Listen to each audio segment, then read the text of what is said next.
Hi YouTube, it's Chaneli here, and I'm back. Since I got back from Barcelona, I've been kind of moving around a lot and I haven't been able to post a new video in a little while. So the recent news about the longest bull market run ever is everywhere right now. So I feel like I have to post a video about this, especially because a lot of people have been writing to me on Instagram and Facebook and asking me like, what do we do?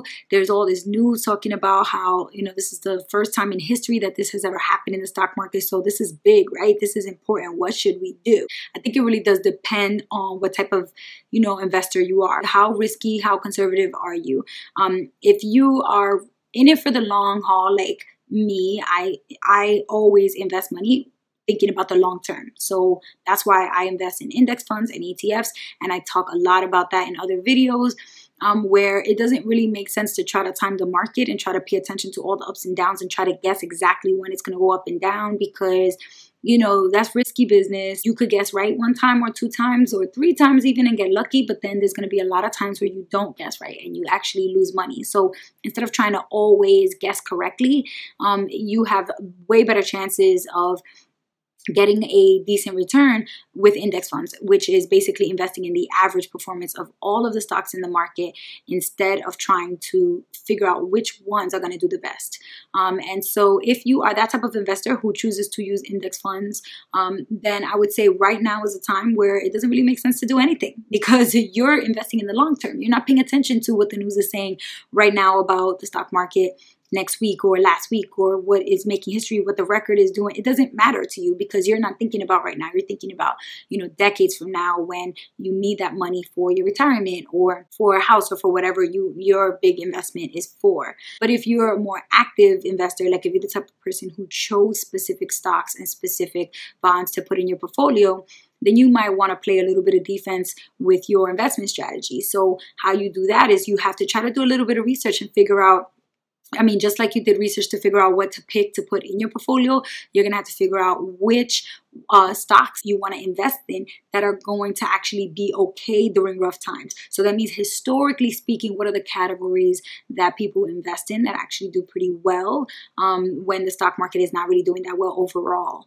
And so a lot of people say, experts and stuff say that that's real estate stuff. So REITs, which allows people to, like, let's say, for example, you want to invest in real estate, but you don't have enough money to invest, for example, in like a shopping mall or something like that.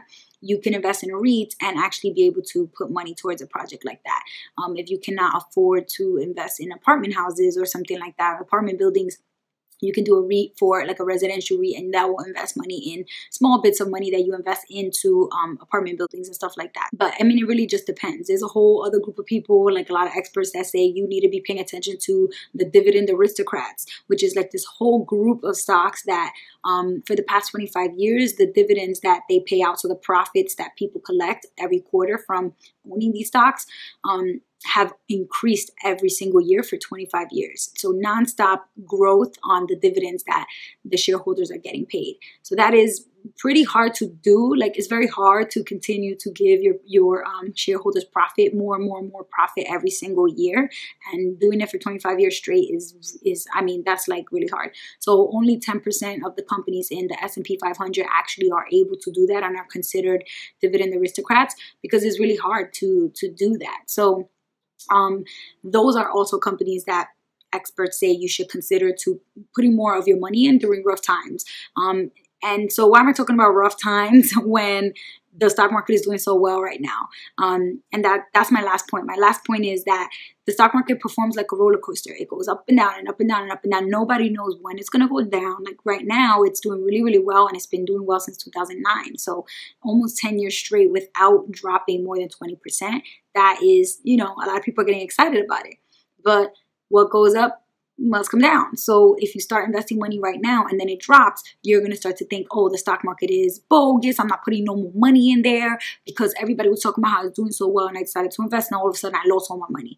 Well, you chose the wrong time to invest. So that's really something that people don't understand, how the market works. And then they start hearing the buzz on the news and everything, and everybody on social media and memes and stuff. And so then they start putting money in instead of really understanding what they're doing over the long term. For right now, nobody knows if the market is going to keep going up more and more and more for the next few years and keep making history, or if it's just going to start dropping anytime now. Like, we have no idea.